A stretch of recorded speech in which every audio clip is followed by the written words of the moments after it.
तो देखो, रामायण तो हम सबने सुनी है। एक ऐसी कहानी जहां एक तरफ है मर्यादा पुरुषोत्तम श्री राम और दूसरी तरफ लंका का शक्तिशाली 10 सिरों वाला राक्षस राजा यानी रावण। मगर क्या हो अगर वही कहानी हमें श्री राम के पर्सपेक्टिव से नहीं बल्कि रावण के ही पर्सपेक्टिव से देखने मिले, कि जिस कैरेक्टर को हम बचपन से सिर्फ एक विलेन की तरह ही देख रहे थे, तो उसके पीछे की कहानी, फिलॉसफी, एम्बिशन और उसके डिसीजंस को भी हम लोग लेयर बाय लेयर समझ सके। तो यही चीज करती है गाइस होली काउ एंटरटेनमेंट की तरफ से आने वाली ये कॉमिक रावणायण। और जैसे कि रामायण का सीधा सीधा मतलब था राम जी की जर्नी दिखाना, वैसे ही रावणायण हमें रावण की पूरी जर्नी दिखाती है, from his early days to how he conquered Lanka and eventually how he got to that epic abduction sequence. तो यहाँ गाइस एक एक करके इस कॉमिक के बारे में बात करते हैं and let's just dive in. Ravanayan की नैरेटिव स्ट्रक्चर भी काफी ज्यादा डिफरेंट है। ये कॉमिक बेसिकली 10 इश्यूज में डिवाइड की गई है, जहां हम रावण की जर्नी के अलग अलग एलिमेंट्स और अलग अलग पर्सपेक्टिव को देख सकते हैं। और ये कोई रावण की स्ट्रेट लाइन विलेन बायोग्राफी नहीं है, बल्कि ये कॉमिक रावण की ट्रांसफॉर्मेशन को डिफरेंट स्टेजेस में डिवाइड कर देती है। पहले इशू में हम रावण को एक इंडिविजुअल के रूप में देखते हैं, फिर एक सीकर, वॉरियर, रूलर, फिर कॉन्करर और फाइनली एक ऐसा कैरेक्टर जो अपनी डेस्टिनी और कॉस्मिक ऑर्डर के बीच खुद फंसा हुआ है। और इसी एक प्रोग्रेशन में रावणायण का सेंट्रल आइडिया इमर्ज होता है कि रावण एक दिन में रावण नहीं बना, बल्कि उसके हर एक डिसीजन के पीछे एक हिस्ट्री छुपी हुई है। और देखो, ट्रेडिशनल इमेजरी में चाहे जहां भी देखने चले जाओ, हमेशा रावण का जो डिपिक्शन है वो स्ट्रेट आउट इविल की तरह ही देखने मिलता है, जहां पर एक मॉन्स्टर्स सी फिगर है जिसके 10-10 सिर हैं, जाइगेंटिक बॉडी है और एक ऑलमोस्ट सुपरनैचुरल सा इविल प्रेजेंस। लेकिन रावणायण जो कॉमिक है वो कॉन्शियसली ही इस डिसीजन को थोड़ा उलट कर देती है, क्योंकि यहाँ पर हम रावण को एक काफी हैंडसम और मस्कुलर एम्परर के रूप में देखते हैं, जिसके फ्लोइंग व्हाइट हेयर उसके कैरेक्टर को और ज्यादा मिथिकल बनाते हैं और कहीं ना कहीं एक डेप्थ भी देते हैं। और ये जो रावण है वो सिर्फ पावरफुल ही नहीं है, ये इंटेलिजेंट है, फिलोसफिकल है, एक म्यूजिशियन है, उसके अलावा एक स्कॉलर है, एक स्टेट्समैन भी है। और सबसे ज्यादा इंपॉर्टेंट, यहाँ पर रावण अपने सारे ही एक्शंस को जस्टिफाई करने के लिए एक तरह का इंटरनल मॉरल फ्रेमवर्क भी रखता है, जहां पर उसके लिए धर्म सिर्फ वो नहीं है जो सोसाइटी कहती है उसे करने को, बल्कि धर्म एक तरह की पर्सनल या कॉस्मिक रिस्पॉन्सिबिलिटी है। और इसी एक इंटरप्रिटेशन की वजह से रावण की जर्नी में आने वाले काफी सारे बड़े बड़े डिसीजंस उसे काफी ज्यादा मॉरली कॉम्प्लिकेटेड कैरेक्टर बनाते हैं। और यहाँ रावण के कैरेक्टर को समझने के लिए उसकी तपस्या को समझना बहुत ज्यादा जरूरी है, क्योंकि रावण की जो पावर्स हैं वो उसका बर्थ राइट नहीं है। उसने उस पावर को पाने के लिए बहुत सारे सैक्रिफाइसेस भी किए हैं। उसने कई सारे सालों तक तपस्या की, नॉलेज और स्ट्रेंथ के लिए उसने अपनी बॉडी और माइंड को पुश किया। और यहीं पे कॉमिक एक इम्पोर्टेंट डिस्टिंक्शन भी क्रिएट करती है कि रावण सिर्फ पावर को इसलिए नहीं चाहता कि वो दुनिया में पावरफुल बनना चाहता है, वो पावर को कंट्रोल और अंडरस्टैंडिंग के साथ कनेक्ट करता है। और उसके लिए नॉलेज और स्ट्रेंथ अलग चीजें नहीं है। और जितना ज्यादा वो यूनिवर्स को समझता है उतना ही उसका कॉन्फिडेंस बढ़ता जाता है। लेकिन उसका यही कॉन्फिडेंस उसके मन में एक आइडिया डेवलप करने लगता है कि शायद वो अपने फेट को खुद डिफाइन कर सकता है। और यही बिलीफ फ्यूचर में उसका ग्रेटेस्ट स्ट्रेंथ भी बनेगा और ग्रेटेस्ट वीकनेस भी। और उसके अलावा रावणायण में एक इंटरेस्टिंग कॉन्सेप्ट है रावण के 10 सिरों को लेकर, क्योंकि ट्रेडिशनली रावण का असली नाम होता है दशानन, यानी कि द 10 हेडेड किंग। मगर इस कॉमिक में इस प्रॉपर इमेजरी को एक्चुअली में कोई मॉन्स्टर्स डिपिक्शन नहीं दिया गया है, बल्कि यहाँ पर इस एस्पेक्ट को थोड़ा साइकोलॉजिकल रखा गया है, जहां पर रावण एक सिंगल पर्सनालिटी नहीं है, बल्कि उसके अंदर ही कई सारे अलग अलग पर्सनालिटीज या आइडेंटिटीज को एग्जिस्ट भी करते हैं। एक रूलर, स्कॉलर, वॉरियर, म्यूजिशियन और एक ऐसा पावरफुल इंडिविजुअल जो कॉस्मिक डेस्टिनी के सामने अपनी आइडेंटिटी को डिफाइन करने की कोशिश कर रहा है। तो यहाँ पर इस इंटरप्रिटेशन में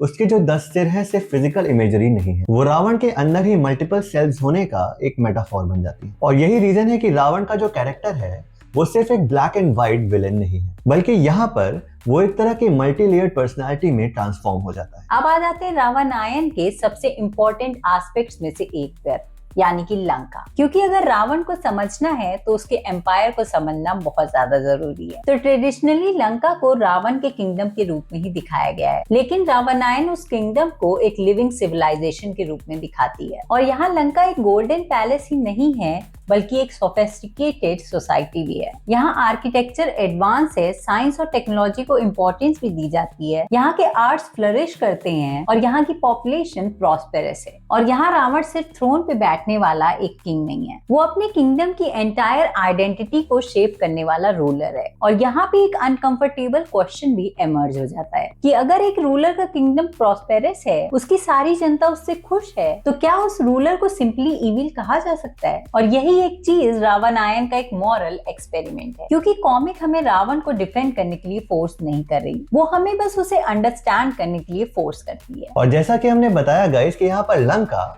एक लिविंग ब्रीदिंग पूरी सोसाइटी जैसी लगती है, तो यहाँ पर रहने वाले यानी कि असुरों को भी एक प्रॉपर डेफिनेशन मिल चुकी है। जहाँ पर ट्रेडिशनल इमेजरीज में असुरों या राक्षसों को हमेशा एक इविल एंटिटीज के रूप में दिखाया जाता था, लेकिन रावणायन में ये एक सोफिस्टिकेटेड सी सिविलाइजेशन है, जहाँ पर उनके भी अपने रूल्स हैं, अपना ऑनर है और अपना खुद का पॉलिटिकल स्ट्रक्चर और वर्ल्ड व्यू भी। और इस चीज का पर्पस भी काफी सिंपल लगता है कि यहाँ पर ये लोग इस स्टोरी को सिर्फ ह्यूमंस वर्सेस मॉन्स्टर्स नहीं बनाना चाहते, क्योंकि अगर तुम शुरू से ही ओपोनेंट को एक मॉन्स्टर की तरह डिपिक्ट करोगे तो उसके हर एक एक्शन को इविल कह देना काफी ज्यादा इजी हो जाता है। लेकिन जब तुम उस एक ओपोनेंट को एक कंप्लीट सोफिस्टिकेटेड सी सिविलाइजेशन में बदल देते हो, तो यहाँ पर मोरालिटी के क्वेश्चंस थोड़ा बहुत कॉम्प्लिकेट तो होने लग जाते हैं, क्योंकि अब देखा जाए तो ये कॉन्फ्लिक्ट सिर्फ गुड वर्सेस इविल का नहीं रहा, अब ये कॉन्फ्लिक्ट एक आइडियोलॉजी वर्सेस दूसरी आइडियोलॉजी का हो गया है, और ultimately individual belief versus cosmic order का भी। और इस कॉमिक की काफी ज्यादा इंटरेस्टिंग चीज ये है कि यहाँ एक फैसिनेटिंग कॉन्ट्रडिक्शन एस्टैब्लिश हो जाता है, जहाँ रावण अपने लोगों के लिए केपेबल रूलर हो सकता है, लेकिन इसका मतलब ये नहीं है कि उसके एक्शंस यूनिवर्सली मॉरल होने वाले हैं। और यही एक डिफरेंस बहुत ज्यादा इंपॉर्टेंट है। गुड गवर्नेंस और गुड मोरालिटी सेम चीज नहीं होती है। एक रूलर अपने किंगडम के लिए एक्स्ट्रा ऑर्डिनरी काम कर सकता है, फिर भी वो अपने पर्सनल डिसीजंस में एक कैटास्ट्रोफिक मिस्टेक कर सकता है। और इस कॉमिक में रावण को सेंट बनाने की बजाय उसके अंदर के कॉन्ट्रडिक्शंस को भी शोकेस किया गया है। वो इंटेलिजेंट है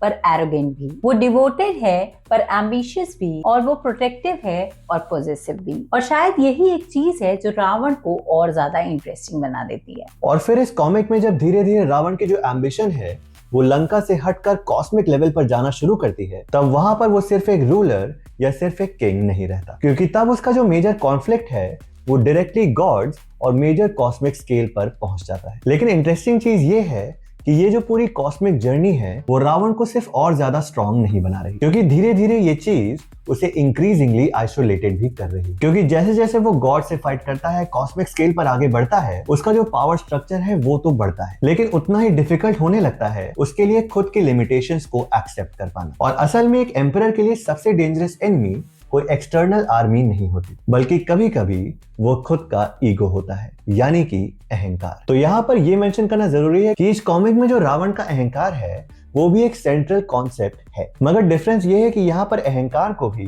सिर्फ वन डायमेंशनल नहीं रखा गया है, क्योंकि उसका जो ईगो है, अहंकार है, वो उसकी सारी अचीवमेंट से ही ग्रो हुआ है। उसने एक एक्स्ट्राऑर्डिनरी तपस्या की, बहुत सारी नॉलेज गेन की और उन सारी नॉलेज और पावर से कॉस्मिक फोर्सेस तक को चैलेंज कर दिया। तो उसके अंदर नेचुरली ही एक ऐसा बिलीफ डेवलप होना ही था, जहां पर वो ऐसा सोचने लगता है कि वो डेस्टिनी से भी बड़ा है। और इसी एक मूवमेंट से रावण की जो ट्रेजेडी है, जो डाउनफॉल है, वो भी स्टार्ट हो जाती है, क्योंकि रावण को अल्टीमेटली डिफीट करने के लिए सिर्फ उसकी फिजिकल स्ट्रेंथ को चैलेंज करना इंपॉर्टेंट नहीं है, बल्कि उसके पूरे वर्ल्ड व्यू को भी चैलेंज करना पड़ेगा। और फिर वो मूवमेंट आ जाता है जिसे ट्रेडिशनल रामायण का सेंट्रल टर्निंग पॉइंट कहा जाता है, यानी कि सीता हरण। रावणायन के लार्जर सेटअप के बाद ये इवेंट और ज्यादा कॉम्प्लिकेटेड फील होता है, क्योंकि यहाँ तक आते आते तुमने रावण के अलग अलग वर्जन्स देख लिए होते हैं, उसका एम्पायर, उसकी फिलॉसफी और उसका एम्बिशन। और वही एक कैरेक्टर एक ऐसा डिसीजन ले लेता है जो अल्टीमेटली उसके एंटायर एम्पायर को डिस्ट्रॉय करने वाला है। और यहाँ रावणायन का मॉरली ग्रे एरिया अपनी लिमिट तक पहुंच जाता है, क्योंकि यहाँ पे एक बहुत बड़ा सवाल रीडर्स के मन में आता है कि क्या एक ग्रेट मैन एक टेरिबल डिसीजन ले सकता है? और अगर आंसर है हाँ, तो क्या उसके एक डिसीजन से उसकी पूरी आइडेंटिटी को डिफाइन हो जाना चाहिए?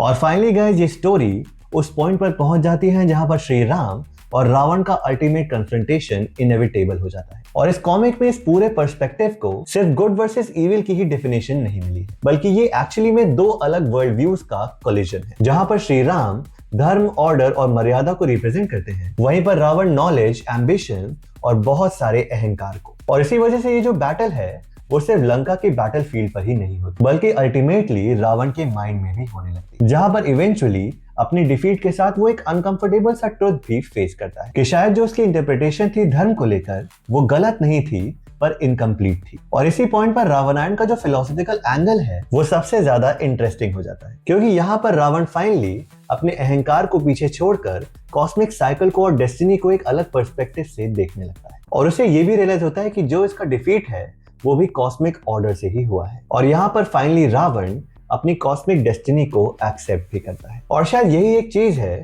जो रावणायण को एक डिफरेंट पर्सपेक्टिव भी दे देती है। क्योंकि देखो ट्रेडिशनल स्टोरीज में कहीं ना कहीं जो कैरेक्टर्स होते हैं वो काफी डिफाइंड होते हैं कि ये हीरो है, ये विलन है और ये सारे मेजर कैरेक्टर्स। मगर रावणायण यहाँ पर सवाल पूछती है कि विलन की भी तो कोई स्टोरी रही होगी, जहां पर शायद वो जो भी कुछ कर रहा था वो उसे ही धर्म समझता था। और रावणायण की सबसे इंटरेस्टिंग बात ये है कि ये क्वेश्चन तो तुम्हारे मन में काफी सारे पुट करती है बट किसी का भी डायरेक्टली जवाब नहीं देती। तो आई थिंक यही था आज का हमारा वीडियो गाइस। अगर तुम इंडियन हिस्ट्री को एक अलग पर्सपेक्टिव से देखना चाहते हो तो रावणायण को एक चांस दे सकते हो, और डिस्क्रिप्शन में उसका लिंक भी हमने डाल दिया है, तो वहां से परचेज कर सकते हो। और अगर ये वीडियो पसंद आया तो लाइक करिएगा, वीडियो को सब्सक्राइब करिएगा। हम मिलते हैं नेक्स्ट वीडियो में। Bye bye guys, keep rocking.